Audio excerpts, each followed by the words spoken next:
So ngayon po ay ang ating topic ay part, hindi. You and your household will be saved.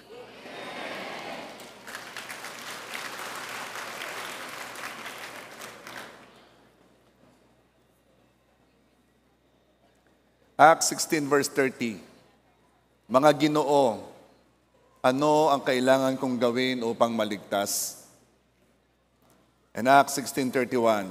At kanilang sinabi, manampalataya ka sa Panginoong Hesus at maliligtas ka, ikaw at ang iyong sambahayan. Praise God.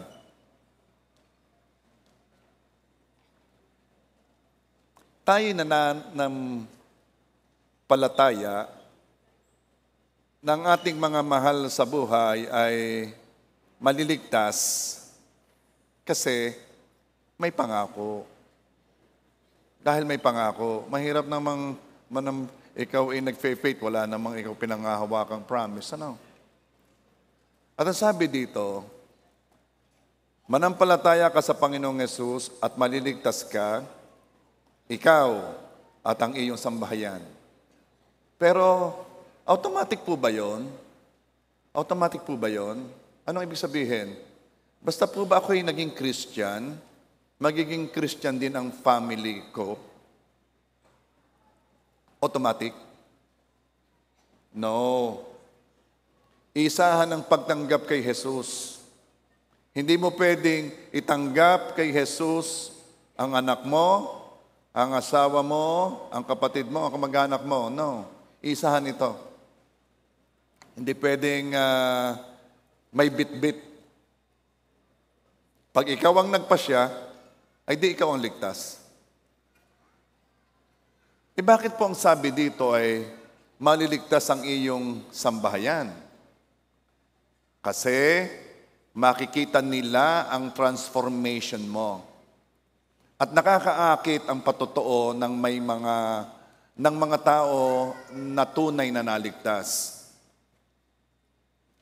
Tuloy naalala ko, kung naalala, may nagsabi sa akin ng patotoo ni Renzi Kiring.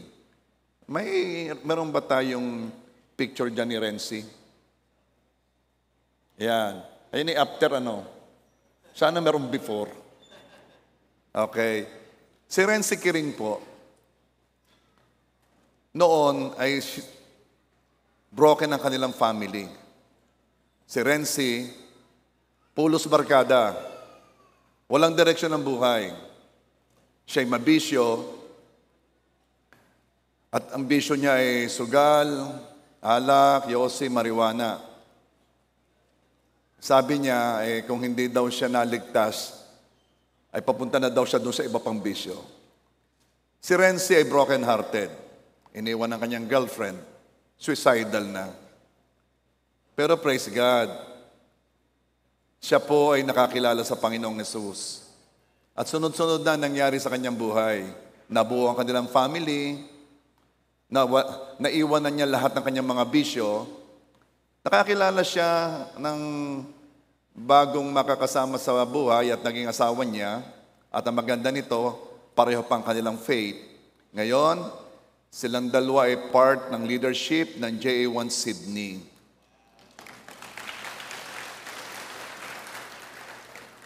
Sabi ni Renzi, binaligtad ni Lord ang buhay ko at ginamit ako ni Lord ngayon para baliktarin ang buhay ng iba sa kapurihan ng Diyos. Pero alam ba ninyo kung bakit na-born again si Renzi? Dahil ng kanyang kapatid, si Angel. At nakita rin nila kay Angel ang patotoo ng isang tunay na Kristiyano, yung nabagong buhay. So ano ibig ko sabihin? Hindi automatic na kapag ang isa sa pamilya naligtas, lahat ay maliligtas. Kaya naliligtas ang pamilya kasi ang daming godly influence na nakikita ng kapamilya. Katulad ng nakita ni Renzi sa kapatid niya at nakita ng iba pang mga tao sa buhay ni Renzi. Another reason kung bakit Kapag ikaw ay naligtas, lahat ay maliligtas. Isa pang reason, nakakahawa ang pag-ibig mo kay God. Kapag tunay na ikaw ay naligtas, nakakahawang, may kakaiba sa iyo eh. Nakakahawa ka. At yung mga tao sa palibot mo ay nakakakita ng kakaibang influence na dati wala. Ang isa pa, simula nang ikaw ay maligtas o makakilala sa Panginoon, napapag-usapan na si God sa bahay nyo. Dati hindi. Pero ang pinakamatinding reason ay ito. Dahil nagkaroon na ng matyagang nananalangin para sa mga mahal mo sa buhay. Yun. James 5:16, the prayer of a righteous person is powerful and effective. Yung prayer ng sino man, ay okay rin naman. Pero binigyan ng Bible ng diin ang prayer ng mga taong matuwid. Matuwid meaning may relasyon sa Diyos. At ang prayer ninyo ay kakaiba na kaysa prayer ng iba. Ang prayer ninyo ng mga anak ng Diyos ay powerful and effective. Kaya iba pag kayo ang nanalangin. Ang Christian ay may matinding burden para sa kaligtasan ng kanyang mga mahal sa buhay. Ito agad ang mapapansin mo. Kapag ikaw ay naligtas, gusto mo, buong pamilya mo ay maligtas. At wala nang tataas pa sa iyong desire. Wala nang iba pang taong lalampas pa sa desire mo na ma-save ang family mo. Kaya naman, bago humingi ng panalangin sa iba, siya munang nananalangin para sa kanyang mahal sa buhay. Okay namang humingi ng prayer sa iba, ha? Makikipray naman ang kapatid ko, gayon. Okay naman, as long as ikaw ay nagpe-pray din sa kanya. Okay? Napakasaya ng Kristiyano kapag ang family niya ay kasama niyang sumasamba sa Diyos, sa Espiritu at sa katotohanan. 3 John 1 verse 4, wala nang hihigit pang kagalakan sa akin, kundi ang marinig ko ng aking mga anak ay lumalakad sa katotohanan. Wala nang higit pang joy na makita ko ang aking pamilya ay lumalakad sa katotohanan. Meaning Jesus, Jesus is the way, the truth, and the life. Well, ang opposite na may wala na rin higit na kalungkutan na makita ng iyong mga mahal sa buhay ay hindi lumalakad sa katotohanan, na hindi nakikilala si Jesus. Wala nang higit pa na kalungkutan kapag ang iyong mga mahal sa buhay ay hindi pa nila nakikita ang need nila sa personal relationship sa Diyos, na ang niyayapos pa rin lamang ay relihiyon, membership, o kung ano pa man.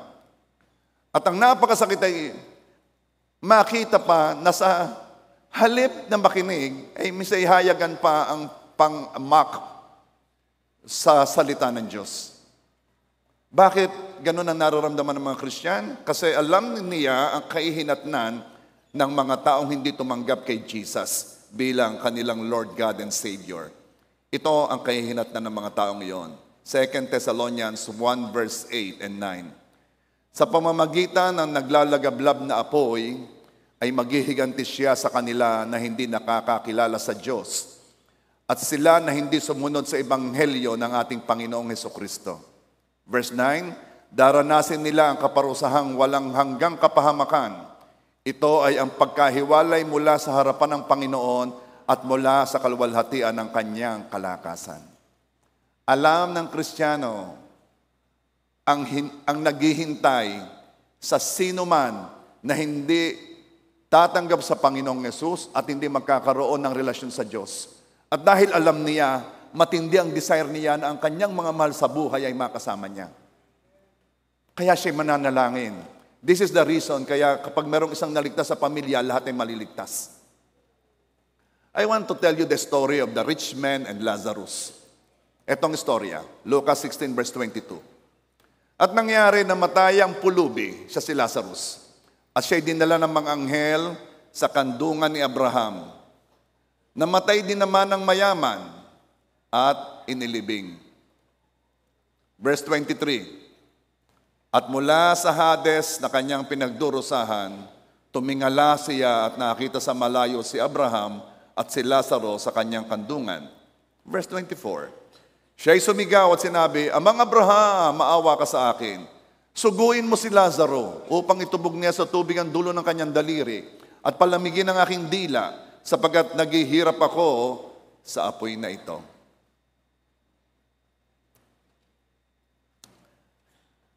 Pakinggan ang sagot ni Abraham. Lucas 16:26. May isang malaking banging inilagay sa pagitan natin upang ang mga nagnanais tumawid buhat dito patungo sa inyo hindi maaari at wala rin makakatawid mula riyan patungo sa amin.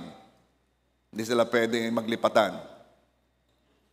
Verse 27. At sinabi niya, kung gayoy, ipinakikiusap ko sa iyo, Ama, na isugo mo siya sa bahay ng aking ama. Verse 28. Ito'y sapagkat ako'y may 5 kapatid na lalaki. Suguin mo siya upang magbabala sa kanila nang sa gayon ay huwag silang mapunta sa dakong ito ng pagdurusa. Magbabala sila. Nawala ang focus noong rich man sa kanyang pagdurusa. Kasi for a time being, sobra ang pagkabalisa niya at nababahala siya para sa kanyang mga kapatid. Ang nais na lang niya, kung siya'y hindi makapunta sa lugar ni Lazarus, ang nais na lang niya ay mawarningan ng kanyang mga kapatid upang makaiwas sa lugar ng pagdurusa na iyon.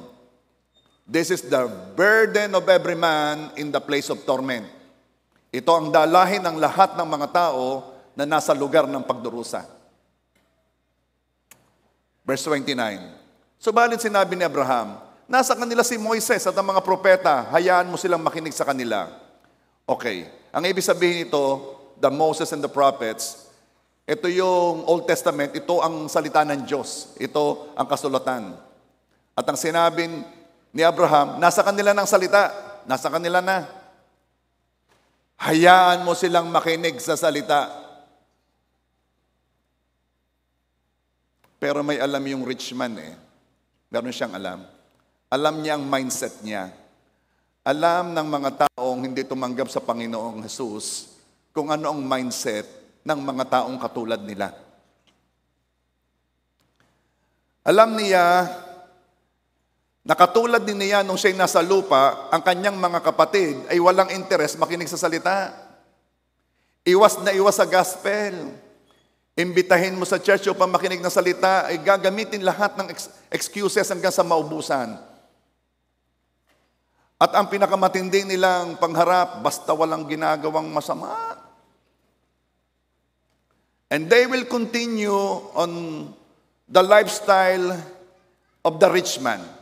Gagayahin din lang nilang kanilang kuya o ang kapatid nilang lalaki na namatay na. At ano yon?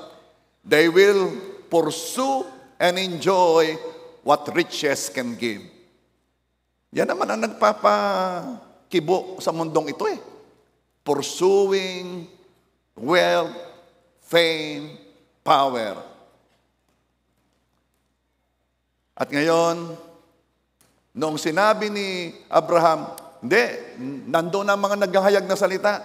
Hayaan mo makinig sila sa salita. Sumagot na uli ang rich man. Kasi yung rich man, may paniwala siya na strategy na mas magiging effective. Lucas 16:30.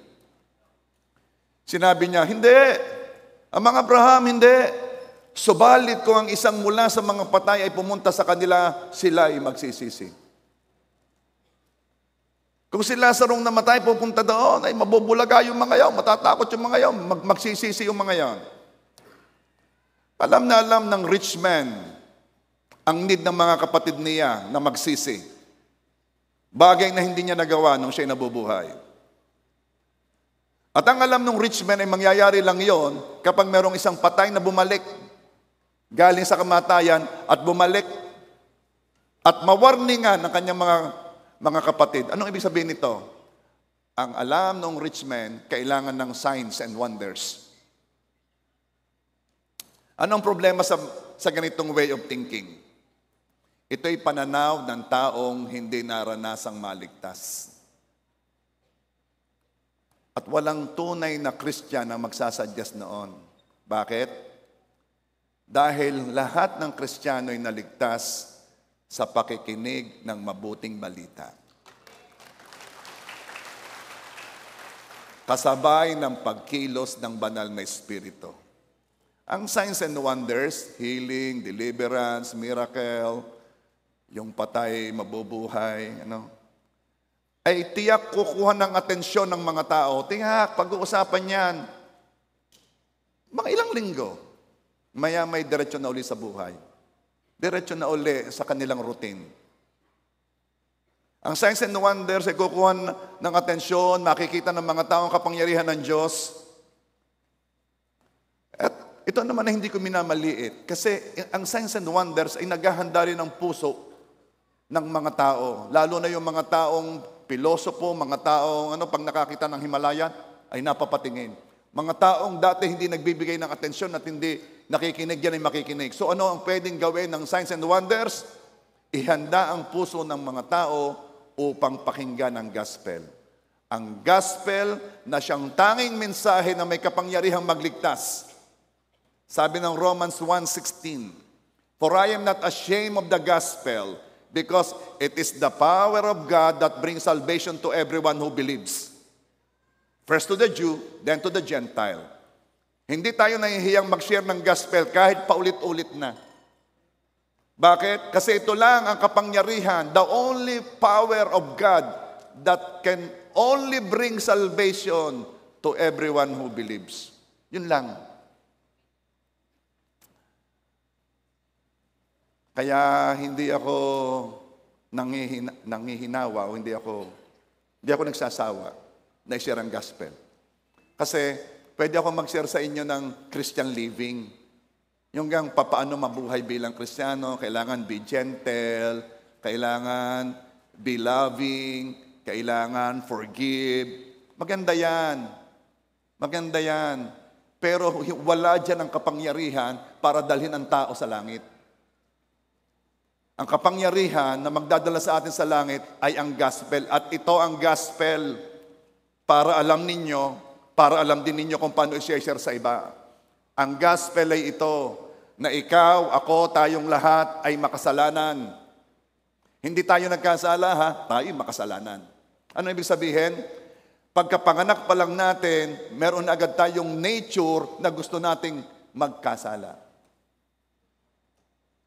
Bata pa lamang, Ineng, huwag kakain ng chocolate hindi pa.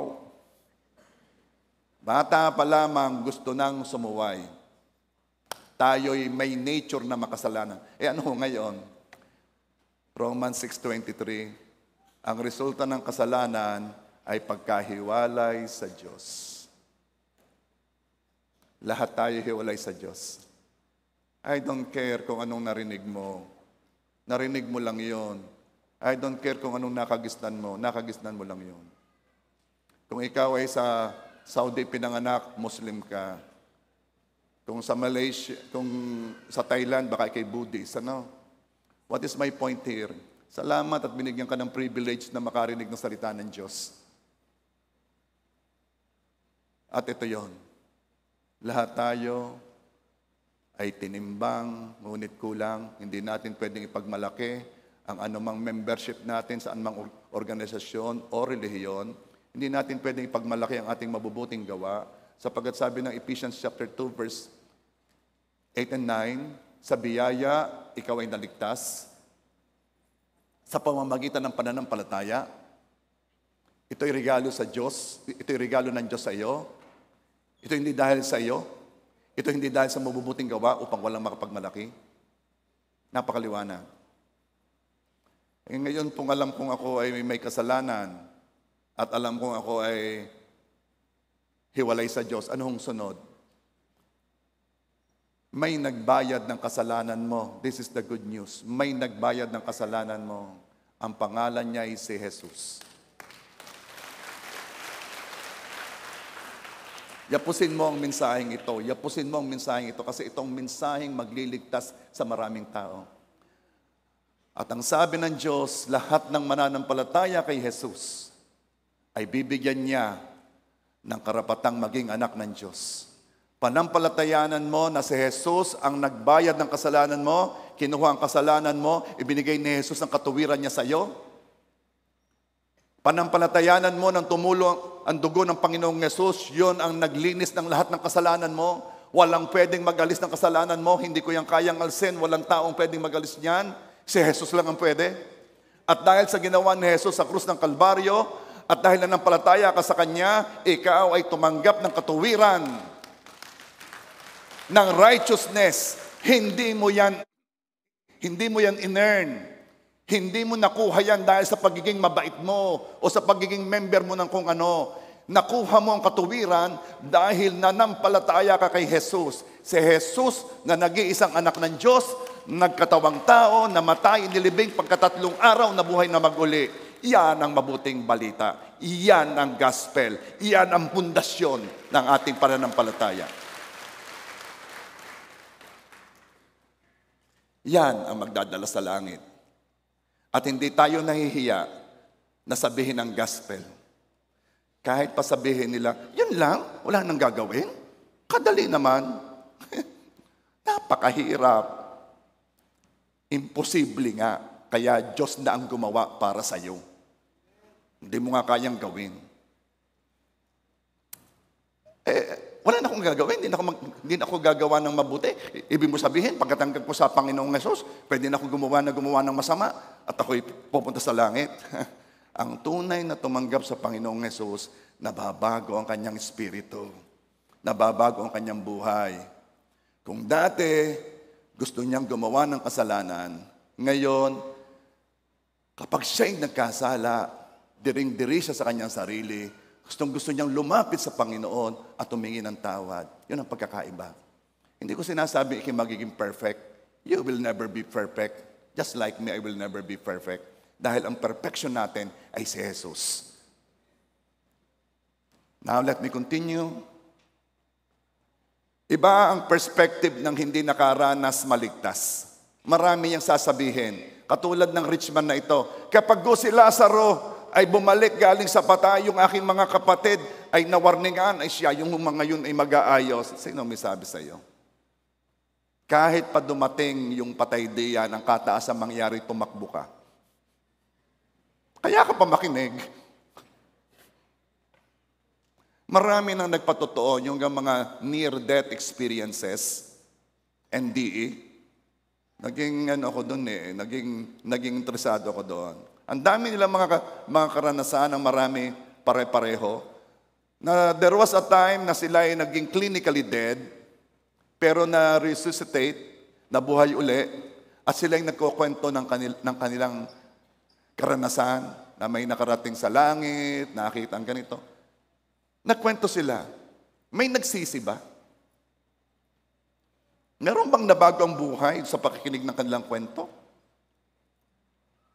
Ang kailangan ay ang gospel at ang Holy Spirit na magpapaunawa ng gospel.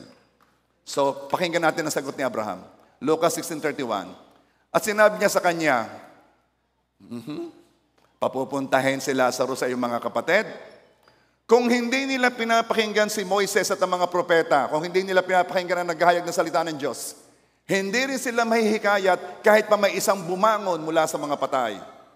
Wow! Kung hindi pa rin sila makikinig ng salita na kinakasihan o sinasamahan na ng banal na espiritu, o kung makarinig man sila, pero kusa nilang i-reject ang salita, then wala nang pwedeng magligtas pa sa kanila, kahit pa isang patay ay bumangon at pumunta sa kanila. Wala na. This is the power of the gospel. Kaya ngayon, makikita natin lahat kung ano ang kailangan para maligtas ang ating mga mahal sa buhay. Gusto ba ninyo na ang inyong mga mahal sa buhay ay makasama din ninyo? Gusto ba ninyong maligtas ang inyong kapatid, ang inyong bayaw, ang inyong pamangkin, ang inyong magulang, ang inyong mga kakamag-anak?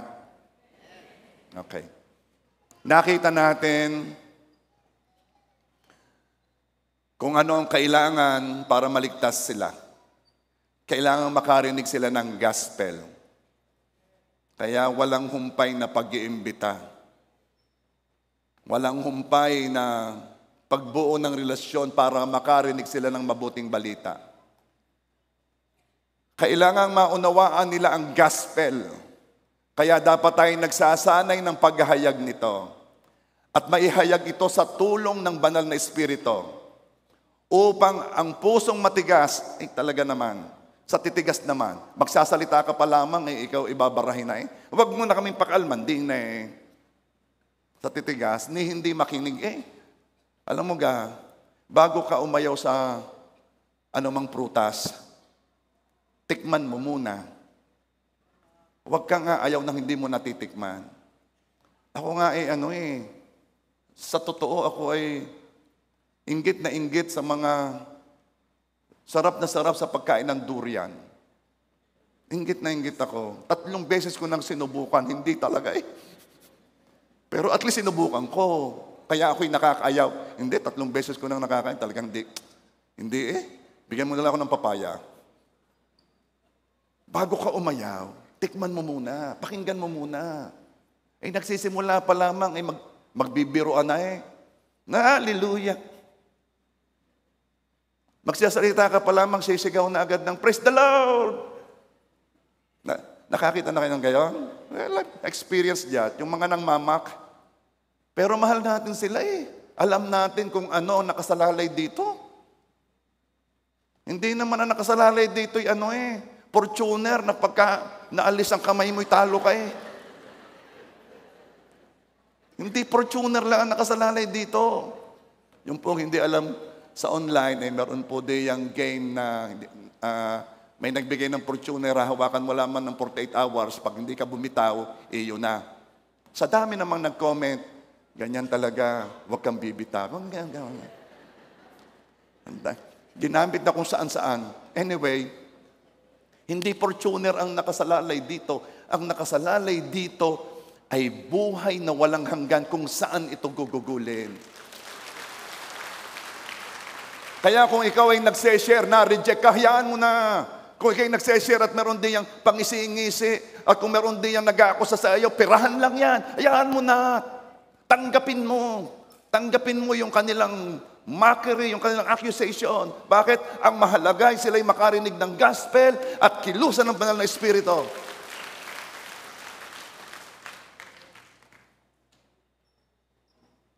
Nalayo hayaan mo. Kaya yung nalayo, naapektuhan yan. Ano pa ang kailangan?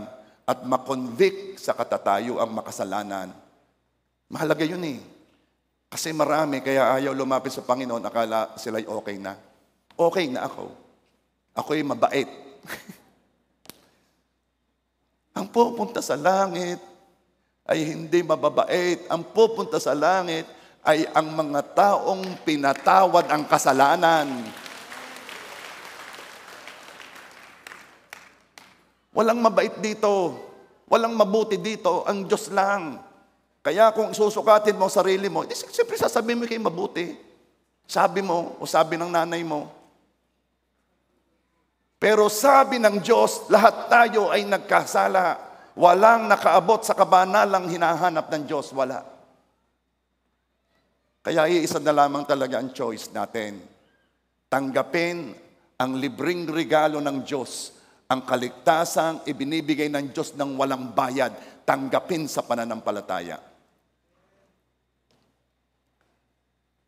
At tapos, dumating sa puntos na magsisi at manampalataya ang ating mga mahal sa buhay kay Jesus.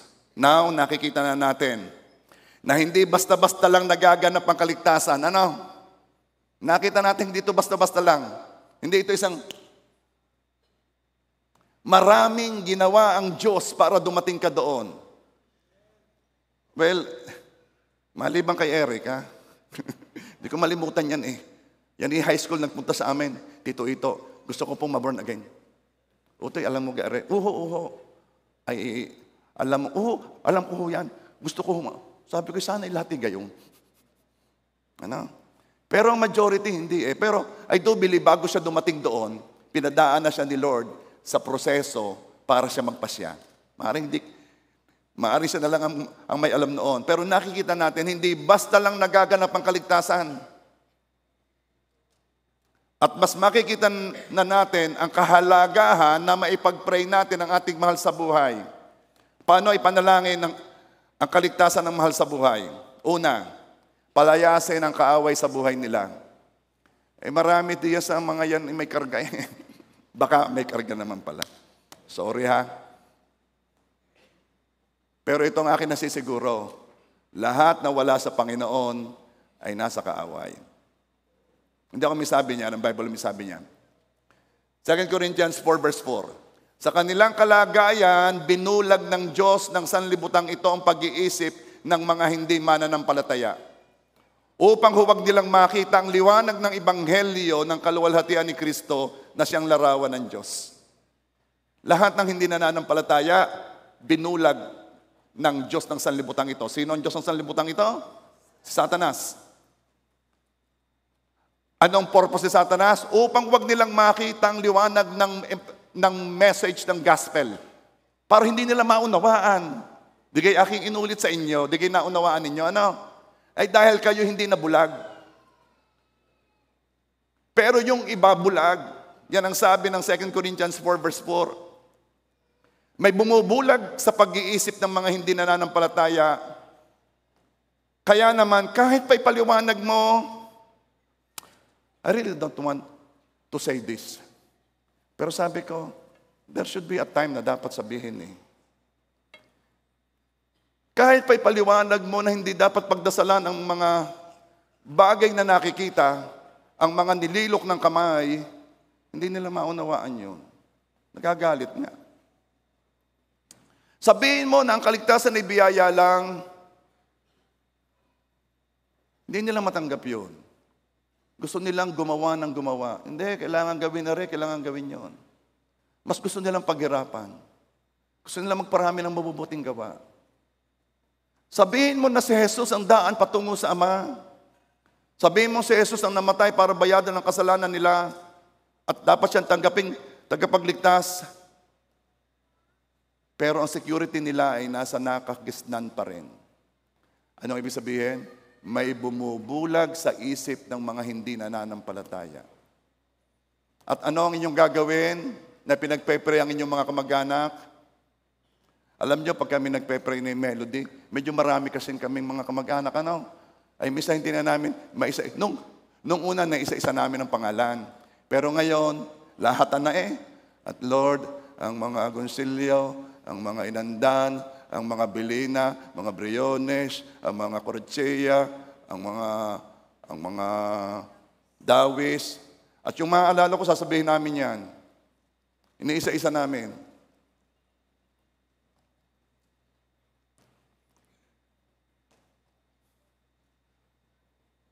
At kailangang itaboy ang kaaway na kumikilos sa kanila, kaya hindi nila makita ang katotohanan. Matthew 12:29, at paano bang makakapasok ang sino man sa bahay ng malakas na tao at nakawin ang mga ari-arian nito, kung hindi mo nagagapusin ng malakas na tao at saka pa lamang niya mapapagnakawan ng bahay nito. Ang context nito paano mo ba makukuha sa kamay ng kaaway ang iyong mga mahal sa buhay? Kasi natrap sila Napiringan, hindi makita ang katotohanan. Paano mo sila kukunin? Ay dapat mong igapos. Kaya, ang pagpipray natin, and I bind all the works of the enemy that are moving against my loved ones. Tinatali ko sila at winawasa ko ang lahat nilang ginagawa sa mga mahal ko sa buhay, kaya hindi nila makita ang katotohanan. In Jesus' name. Anong sunod? Pray for the Lord of harvest. Matthew 9:37. Pray to the Lord of harvest para magpadala ng manggagawa. Matthew 9:37 and 38. Kaya sinabi niya sa kanyang mga alagad, tunay na napakarami ng aanihin, ngunit kakaunti ang manggagawa. Verse 38, idalangin ninyo sa Panginoon ng anihin, Lord of harvest, na magpadala sila ng mga manggagawa sa kanyang aanihin. Okay. Pastor, ako na may nag-share, hindi naman ako pakinggan Ayaw makinig sa akin. O sige, Manalangin ka sa Diyos na magpadala ang Diyos ng taong papakinggan niya. Pray to the Lord of Harvest na magpadala ng manggagawa. Meron talagang gayon eh. Merong sa iyo hindi nakikinig, pero sa kanya nakikinig. Pero huwag kang mag-alala. Kapag nag-pray ka sa Lord of Harvest, kikilos ang Diyos na kung sino mang taong yon na paniniwalaan ito, ay sukdulang puntahan ng Diyos doon sa anumang kontinente nandoon at dalhin sa buhay ng iyong mahal sa buhay. Or, ikaw ang dalhin sa kanyang tabi. Kaya maraming na born again sa mga taong nag-abroad. Nung nasa Pilipinas, puro bisyo. Pumunta sa abroad, napasama sa Bible study, doon na born again. Ilan dito ang sa abroad na born again? Taas ang kamay. Sister Helen, sino pa? Of course, yes. Kita ninyo, yan. Si Cora. Marami sa atin ay na-born again sa abroad. Sa Pilipinas, hindi ma-born again. Ba't ka na-born again? Para ho ako'y magtrabaho. Sino may sabi sa iyo? Na-born again, ikaw, hindi. Bakit ka nag-abroad? Para ho ako'y makapagtrabaho, kumita ng pera. Yun ang akala mo. Kaya ka nag-abroad kasi pinili ka ni Lord para kay maligtas. Inilapit ka.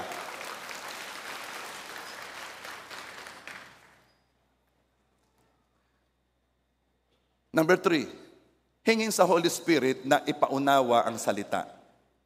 Colossians 1:9. Kaya't mula nang marinig namin ito, patuloy namin idinadalangin sa Diyos na ipaunawa niya sa inyo ng lubusan ang kanyang kalooban sa pamamagitan ng karunungan at pangunawang kaloob ng Espiritu. Ay nako, we don't even understand the ministry of the Holy Spirit. Alam mo yung simple message ng gospel, yung message of salvation, sa hirap unawain yan kung wala ang Holy Spirit. Napakasimple. Ika'y makasalanan. Pag hindi nawala ang kasalanan, pupunta ka sa impyerno. Kailangan bayadan mo ang kasalanan mo. Hindi mo mabayadan kasi ikaw ang mapapawalay sa Diyos. Ang Diyos na ang nagbigay ng sakripisyo sa halip na ikaw ang namatay. Si Jesus ang namatay para sa iyo. At habang nakikinig ka, hindi mo maunawaan. Alam mo kung bakit? Bukod sa piniringan ng kaaway, kailangan mo ng banal na espiritu na magpapaunawa sa iyo ng gospel. Kaya ipagpe-pray mo yon, Lord, ipadala mo ang banal na espiritu sa aking kapatid, sa aking asawa, na maunawaan niya. Maalis ang piring sa mata at makita niya ang liwanag ng Ebanghelyo. Walang sino man na tunay na naunawaan ang salvation o ang paraan ng pagpunta sa langit ang tatanggi dito kapag naunawaan niya. I always say this. May mga nagsasabi, ito ay dating Christian, ngayon ibalik na dito sa amin dati. Ito ibalik na ulit dito. Baka dating na-attend, pero hindi Christian. Sapagkat sino mang naunawaan ang way of salvation, hindi kailanman yan aalis dito. Yayapusin niya ang message ng gospel na ito.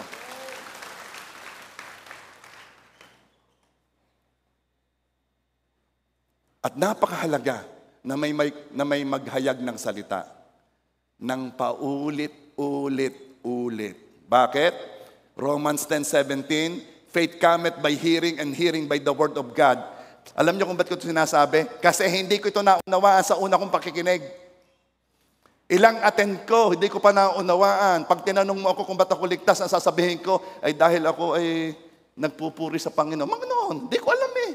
Ilang attend ko na. Bago ko na. Isineshare yun ha. Kaya alam ko eh. Na yung pag-unawa dito hindi basta-basta. Kailangan natin. Praise God dun sa mga naunawaan na God. Praise God. Pero sa katulad kong hindi. Kasi bulag na bulag talaga sa sanlibutan eh. Iba talaga ang pananaw eh. Sa daming nakaunang mga message sa akin, yung ganamang bata pa'y kung ano-ano ng mga binabasa, mga philosophy, mga kung ano-ano, naunahan na. Kaya mahalagang laging nakakarinig. Are you there? At lastly, number 4, magtiyaga sa pananalangin. Ang pananalangin ng mahabang panahon para sa kaligtasan ng mahal sa buhay, nang hindi nawawalan ng pag-asa, ay hard work. Nakakapagod din namang manalangin ng manalangin eh. Lalo na't yung pinagpe-pray mo, wala kang nakikitang pagbabago.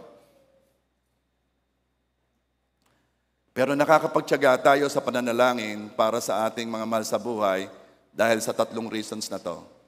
Dahil may pangako tayong pinangahawakan. Acts 16:31, manampalataya ka sa Panginoong Jesus, maliligtas ka, ikaw at ang iyong sambahayan. Makakapagtiyaga tayo sa pananalangin dahil sa katangian ng Diyos. 1 Timothy 4:10, that is why we labor and strive because we have put our hope in the living God who is the Savior of all people and especially of those who believe. Kita natin ang katangian ng Diyos eh. Siya talaga ang nagliligtas. At another reason, kaya tayo pwedeng magtiyaga sa pananalangin, dahil ito ang kalooban ng Diyos. 2 Peter 3:9, hindi nagpapabaya ang Panginoon sa pagtupad sa pangako niya, gaya ng inaakala ng ilan. Ang totoo, binibigyan lang niya ng pagkakataong magsisi ang lahat sa mga kasalanan nila dahil ayaw niyang mapahamak ang sinuman. Kaya hindi ko alam to pero sabi nila, yung daw masasamang damo ay matagal mamatay. Hindi ko alam, wala akong statistic eh. Ang alam ko, yung mga matuwid, mahaba ang buhay ng mga yan. Pero just in case na may makilala nga kayo na masamang damo at hanggang ngayon buhay pa, ang ibig lang sabihin na yan ay hindi nagpapabaya ang Panginoon sa pagtupad sa pangako niya. Ang totoo, binibigyan lang niya ng pagkakataong magsisi. Now, meron akong instruction sa inyo. This is what you're going to do. Mga members sa online, makinig din po kayo. Isulat ninyo ang pangalan ng inyong mga mahal sa buhay, ang inyong asawa, ang inyong magulang, ang inyong kapatid, ang inyong tiyo, tiya, ang inyong mga pamangkin, ang inyong relatives, sulat ninyo. Binibigyan ko kayo ng 1 linggo para i-prepare ito. Isulat ninyo lahat na kasama nyo sa inyong bahay kasi ang pangako sa atin ay ikaw ay maliligtas 10 ng iyong sambahayan. Nung una po, ang sambahayan ay malalaki. Meron doong mga alipin, meron na doong inanak na alipin, meron na doong ang iyong malalaki dahil sila ay malalaki ang pamilya. Isulat nyo. Sa isang yellow pad o sa isang bond paper, kung saan man, dalhin ninyo sa linggo. Maglalagay tayo ng box dito.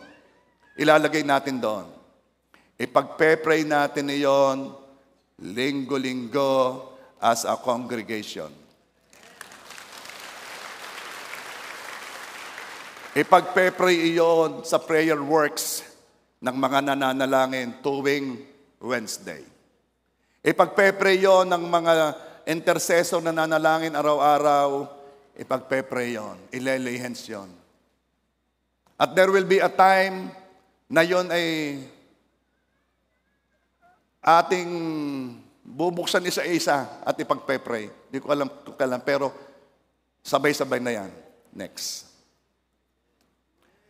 Mga nasa online, ipadala ninyo through messenger at ipiprint na lamang po sa office para makasama sa box.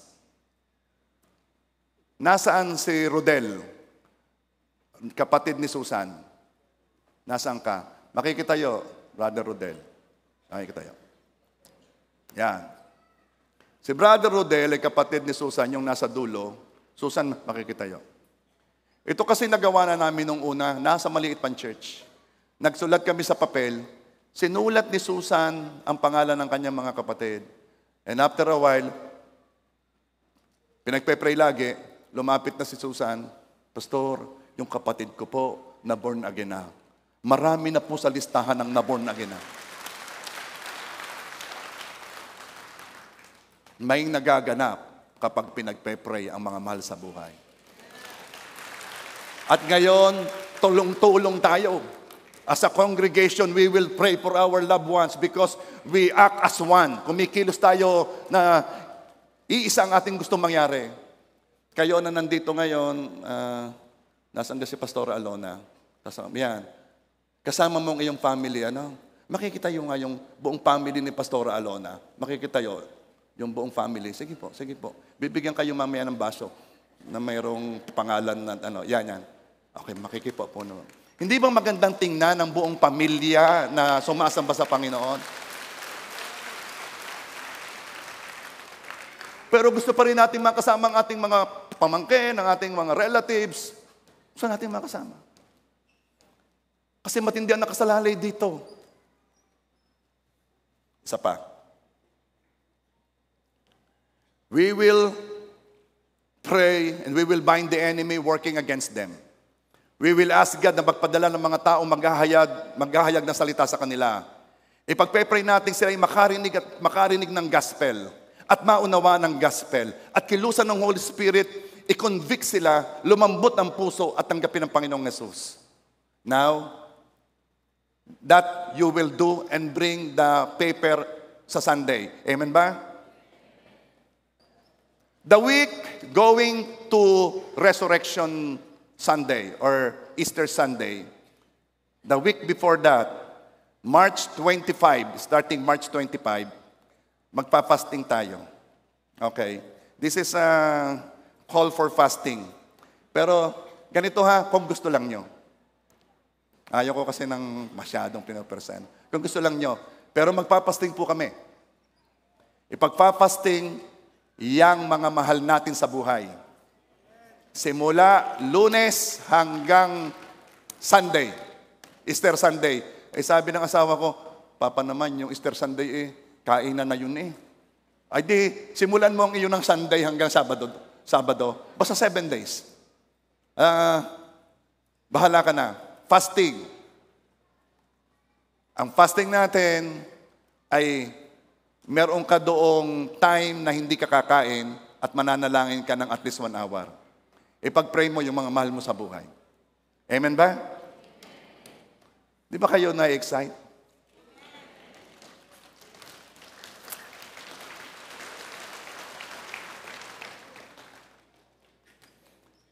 Tayo'y kikilos sa ating pananampalataya.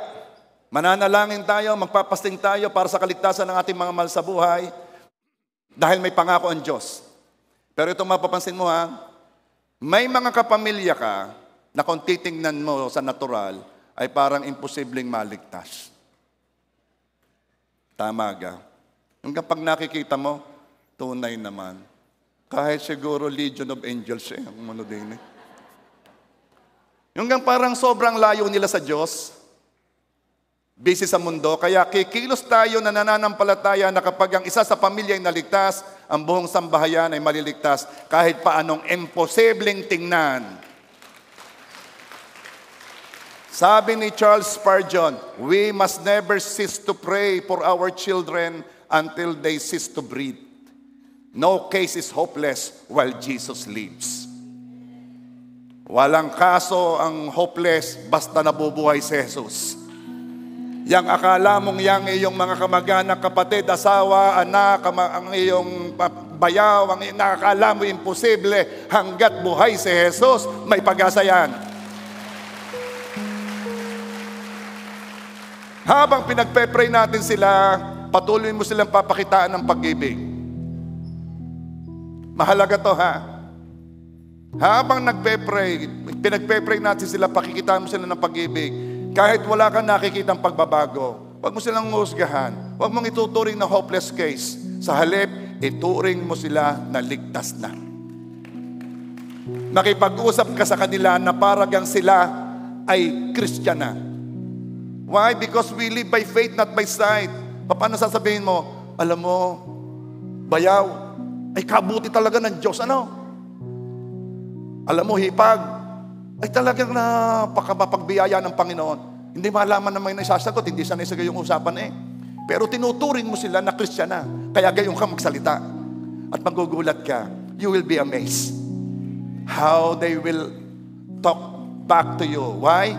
Because Philippians 1 verse 6 says, being confident of this, that He who began a good work in you will carry it on to completion until the day of Christ Jesus. Ang magandang bagay na sinimulan ng Diyos ay yung mga mahal sa buhay. And I'm telling you, may sinimulan na ang Diyos. Ika'y nananalangin, may sinimulan ng Diyos. Tatapusin niya ng Diyos. Makakakilala sila sa Panginoon. Ang Diyos ay kikilos. Ang banal na Espiritu ay kikilos. And praise God, ikaw, 10 ng iyong sambahayan ay makakakilala sa Panginoon. Come on! Let's worship our King.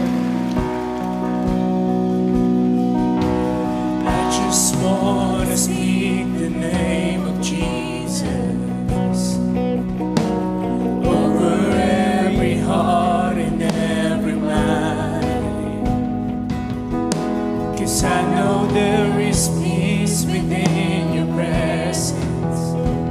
I speak Jesus.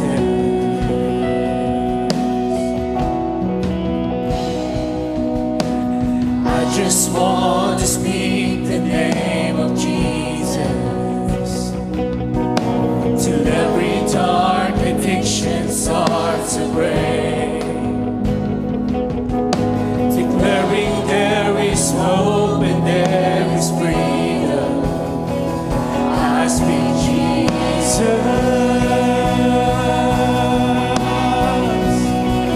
Your name is power. Your name is healing. Your name is life.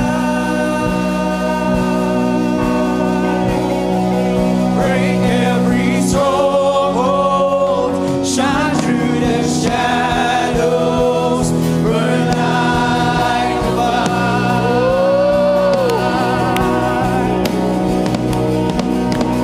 I just want to speak the name of Jesus over fear and all anxiety,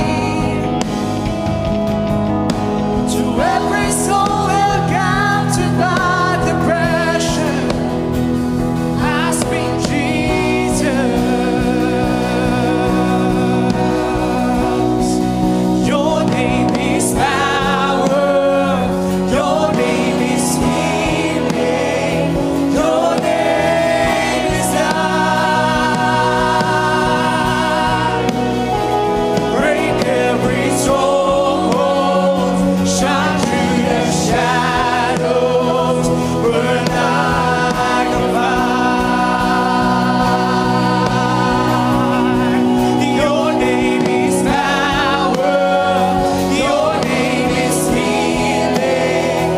Your name is life. Break every stronghold. Shine through the shadows. Burn like a fire. Speak the name of Jesus over your family. Shout Jesus from the mountains, Jesus in the streets, Jesus in the darkness over every enemy. Jesus for my family, I speak the holy name, Jesus.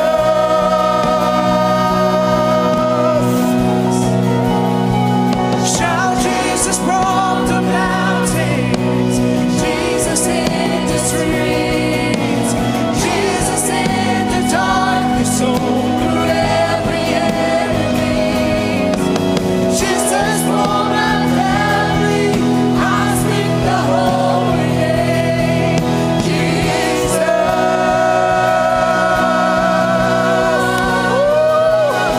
Shout Jesus from the mountains, Jesus in the streets, Jesus in the darkness over every enemy. Jesus for my family, I speak the holy name, Jesus. O Panginoon Diyos, we claim our family for you. We claim our family as our inheritance, Panginoon. Pangako mo, Panginoon, kapag kami naligtas, ang buong pamilya ay maliligtas. Kaya, Ama, kami nagtitiwala sa iyong salita na ang aming pamilya, ang aming asawa, ang aming magulang, ang aming mga anak, ang aming mga apo, ang aming mga kamag-anak, ang aming mga tiyo, ang aming mga tiya, ang aming mga kaibigan, ang aming sambahayan, silang lahat ay maliligtas.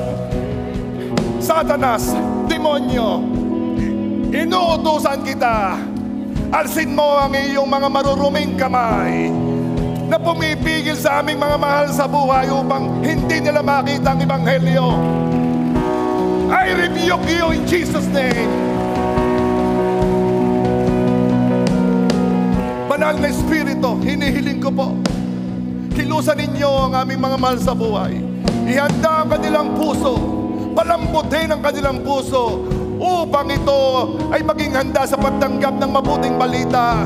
I pray, O Lord God, maunawaan nila ang gospel at ito ang magbigay ng kapangyarihan upang sila ay maligtas. Father God, ito ang gagawin ninyo. Isa-isahin ninyo ang kaya ninyong isa-isahin sa inyong salita. Yung kayo lang nakakarinig ang inyong mga mahal sa buhay. Sige, ilapit ninyo sa Panginoon. Come on. I will give you time. Lord, ilalapit po namin sa inyo ang aming mga mahal sa buhay. Amin pong binabanggit sa inyong kanilang mga pangalan. Wala pong imposible sa iyo, Panginoon.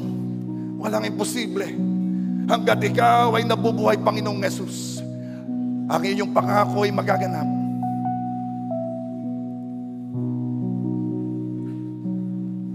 Mention their names. Mention their names. Sige. Mention their names. Mention their names. Go.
I speak the holy name of Jesus to your family.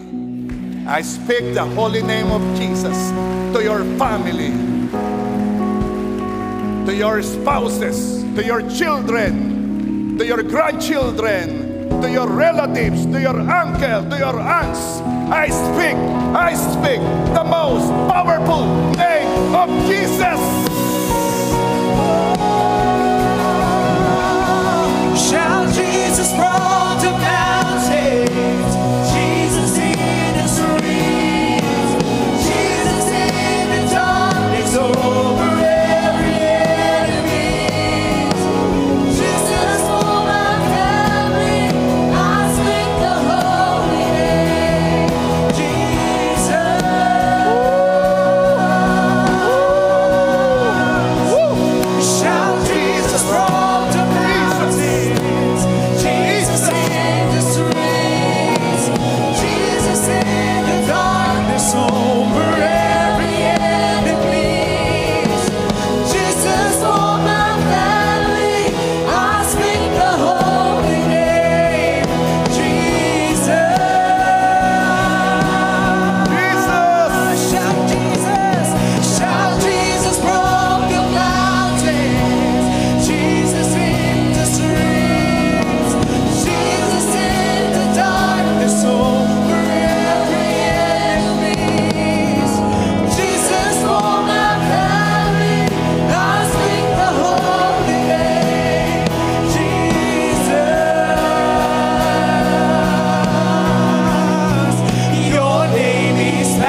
is healing. Your name is life. Break every stronghold. Shine through the shadows. Burn like a fire. And this is our declaration. Lahat na members ng ating pamilya ay ligtas na. In Jesus' name, everybody say, Amen.